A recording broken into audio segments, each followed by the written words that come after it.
The ANC of South Africa, by signing the Government National Unity, or rather known as the GNU, with different political parties, mainly an alliance with the will lead to the partition or the breakup of South Africa. Hello, I am Mahlet Ayele, your host at Connect Africa, bringing you the latest from the continent. Now, why do we say that? How does the GNU signing of these different political parties, mainly ANC and other alliances, could lead to the partition of South Africa? Now, the signatories, the one who formed this coalition, are, first of all, the first one is DA with 4% vote, and the other parties are small parties that do not have, a significant amount of votes that they got during the election. Now, these are namely as the IFP, PA, Good, like as GOA, it's all acronym names, PAC, and also the FF Plus. Now, this is where the story comes from. The FF Plus it's a Freedom Front Plus political party. Now, it comes from the name of, they speak Afrikaans, and it comes from the name of Vryheidsfront Plus. So it's called VF Plus or FF Plus.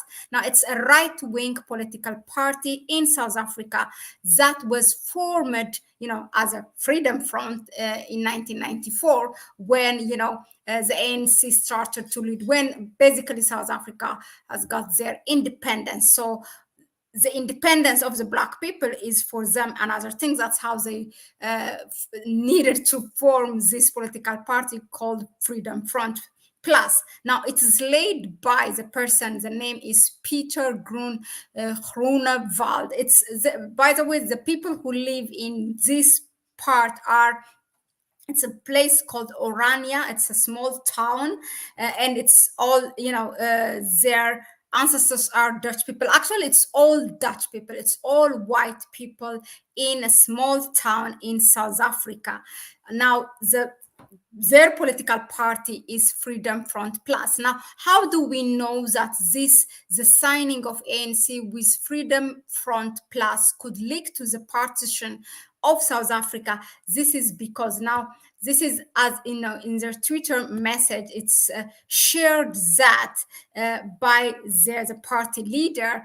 He says this: the negotiation between the ANC and FF Plus in the Northern Cape were swiftly concluded, with one of the conditions set by the FF Plus leadership being a commitment, that is, which is what they have, what they have asked ANC to commit, is that that Orania's, that small town, Orania's right to self-determination would not be undermined by the ANC. That means that whenever they want, however they want, this small town Orania can get its own independence, and this is why we say it could lead this GNU Government of National Unity, signed by ANC in alliance with others, is leading to the breakup of South Africa. Now, this small town by itself is already, it's a state within a state. Now, let me share with you a picture of the map of this small town, and I'm going to tell you, I will give you a background of who are where it is located, who are the people living there, what is the economy, what is their ideology, things like that, so that we can understand, because some people do not even know that a place where it says only whites exist in South Africa, an African country, and we think that South Africa is an independent country or free from apartheid, but not yet. Yeah, so as you can see, this is a small town here. It is actually let me see if I can get it zoom in. There is one major, a road that divides the town into two. They call it the R369. This is the major road, but the province is the Northern Cape province. That's where it is located, meaning this Orania town. I mean, if you wonder why is the name Orania, this river here called the Orania River, the Orange River. Probably the settlers, these white people, when settled there, they gave that name, or it has that name. And if that clicks something for you, then do you wonder why the Dutch their national color is orange? So it all make sense here. Now it will surprise you more when you know about this small town. Now, what is Orania? Orania is it's Afrikaans pronunciation, but of course it's orange. It's a town in South Africa founded by the Afrikaners, but it's a white people. It's just a good name chosen to call themselves. It is located along the Orange River, as I showed you, in the Karao region of the Northern Cape province. Now, the town is split into two in that major road of R69, and it's 879 kilometers from, the major city, from Cape Town, and approximately 680 kilometers from Pretoria. Okay. Now, who lives there, and if there's a new person, who can live there? Now, first of all, this is where it gets interesting. The town was founded with the goal of creating a stronghold of the Afrikaner minority, minority but powerful group. The Afrikaans language and the Afrikaner culture through the creation of an all-white Afrikaner state known as, this is what they aspire to do, known as to create a state Volksstaat. Volksstaat, that's the name that they want when they get their independence. Now, the town is generally described by outside observers, researchers who write articles and everything. It's known as whites only place in South Africa. If you heard that, it is called this Orania. It is the same. Now, it's an attempt to revive apartheid, although the community denies this. Now, living in the town requires an application. It acts like a state within a state. Imagine this is in South Africa, Now, it requires an application, and acceptance is dependent upon, first of all, being Afrikaner. There's nothing African in there. If Africa means, really, as they tell us, being a burnt, being black, then there's nothing black in them. These are all white people. Now, this demonstrating fluency in Afrikaans language, first of all, if you want to live there, and being Afrikaner, it's just a nice thing to say, but it means being white, a clean criminal record, and sharing the community's value and goals.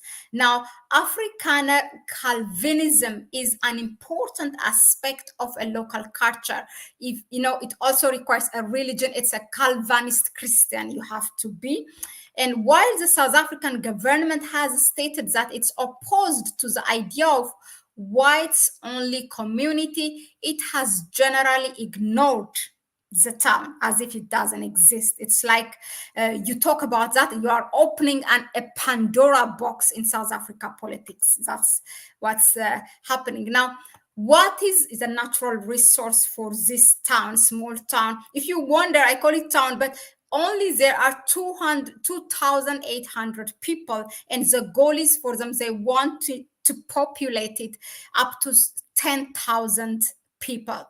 Now, the natural resource for them, or the economy, is that it's focused on self-sufficiency and is largely based on agriculture. Now, notably pecan nuts. And Orania, Orania, I told you, it acts like a state within a state. It prints its own money like coupons, which can be used to purchase in its stores, and maintains the last transitional representative council in South Africa, but receives, that means during apartheid, okay, and receives no national funding.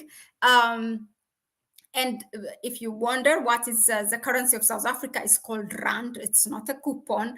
The town has pursued energy independence primarily through solar power, constructed its own sewage works, and has experimented with introducing its own cryptocurrency as a replacement for cash. That is how they live. And in terms of environmental health regulations, they are like number one in South Africa. Now, which president so far? President of South Africa has visited them. Also, they have their own leader. Nelson Mandela has visited the town. Jacob Zuma has visited the town. Jacob Zuma also belongs to ANC, also Nelson Mandela.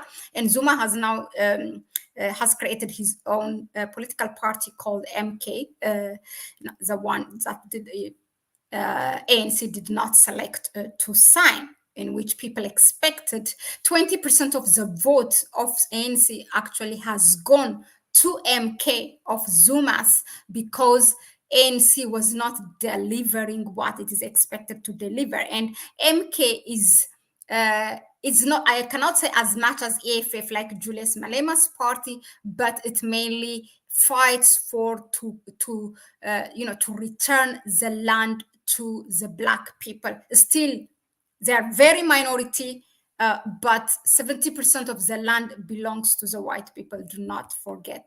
Now, yeah, that's as much as the Orania is concerned now with their representative, the Freedom Front Plus party has just secured by signing that government national unity with the ANC led by Ramaphosa, that their independence or self-determination is being separatism, to declare yourself as a state anytime you want. So that self-determination will not be undermined by the ANC.